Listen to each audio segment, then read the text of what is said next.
Welcome to STEMKits from iBio Institute. Today we will be investigating methods for separating mixtures. We will be using the physical properties of different materials to separate them from each other. Then we will learn how to use the chemistry technique of paper chromatography to separate food dyes from a solution like chemists. My name is Grace, and along with the rest of our STEMKit team, I will be guiding you through this investigation into the ways we can separate mixtures. Why? Because we scientists have all the solutions. Get it? Solutions. Because solutions are mixtures, and that's what we are doing today. Doing an investigation scientifically is different from just playing around. Scientists conduct their experimentation in a very deliberate way.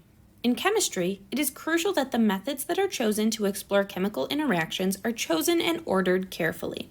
In this investigation, you will be separating a mixture by using one method at a time to remove each material. Like all scientists, you will make careful observations at every step of the separation. Scientists always record their data accurately so that they can communicate their findings to other scientists. You have data charts in your STEMKit instructions that you can use and then tape into your Young Scientist journal as a record of your work. Observe carefully and don't forget to write your findings down. A mixture is made when two or more materials are combined, but they are not combined chemically. That means that when you look at the mixture, you can still see each item as a separate thing. You could actually pick them apart and move them into separate piles, like these Legos. But if the mixture is made of small items or molecules, that type of separation would take a long time. An easier way to separate a mixture is by using the properties of each material. Is it magnetic? Is it soluble? Is it heavier? Lighter? With some creativity, these properties will systematically separate the items for you. Unfortunately, this type of separation doesn't work with a solution. A solution is a type of mixture that consists of two or more molecules dissolved in a liquid form, like coffee or juice or soda. Separating molecules in a solution can be tricky. However, scientists have developed some techniques that separate the molecules out of a solution. One separation technique is called paper chromatography. If we put a small amount of the solution on a strip of paper, the different molecules will be carried up the paper by a solvent. As the molecules move up the paper, they are moving against gravity. The big molecules are heavy and will not move up very quickly against gravity. The smaller molecules are lighter and will move more quickly up the paper. This separates the molecules so that scientists can identify what they are. Another separation technique scientists use is called column chromatography.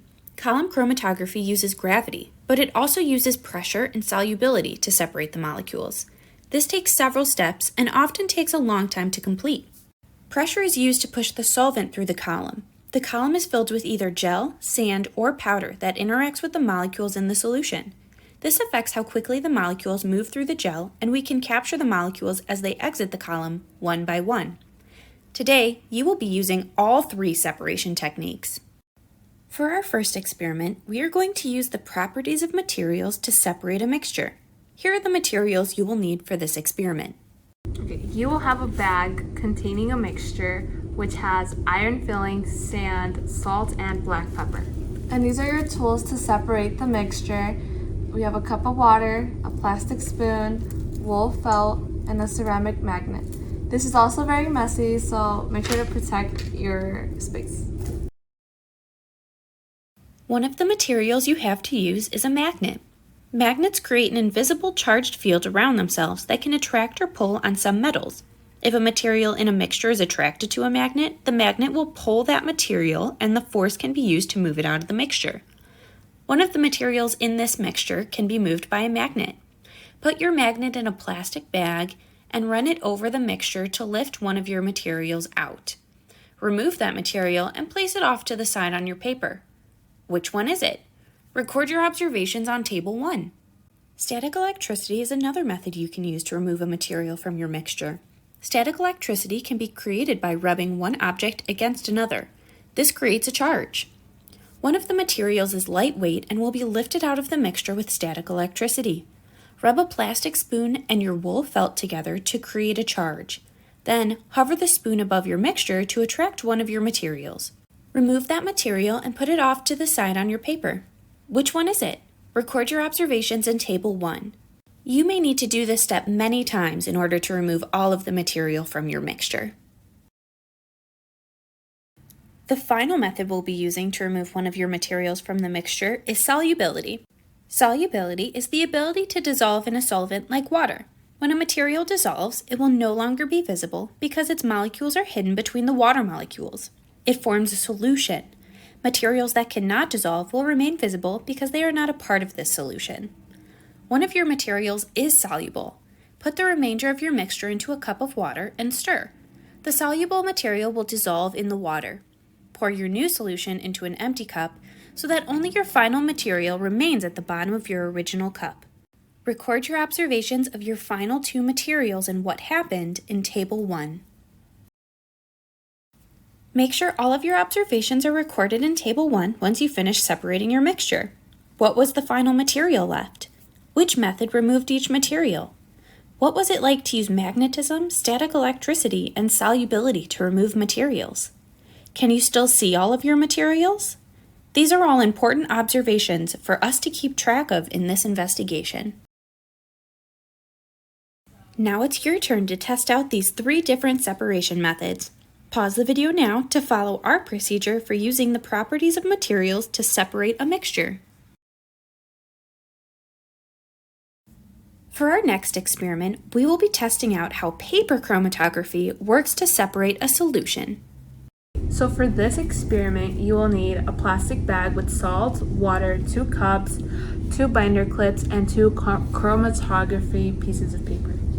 You will also need a pencil, 2 measuring cups of water, 2 popsicle sticks, 2 Q-tips, 2 Kool-Aid packages, 1 lime, 1 grape, and you will need a roller. The first thing you're going to do in this experiment is put 20 milliliters of water into each of your 2 medicine cups. Then open the grape Kool-Aid packet and pour all of the powdered mixture into one of the medicine cups. Stir the mixture until it's completely dissolved and then wash your spoon because you're going to be using it again. Then follow the same steps for your lemon lime Kool-Aid and your other medicine cup full of water.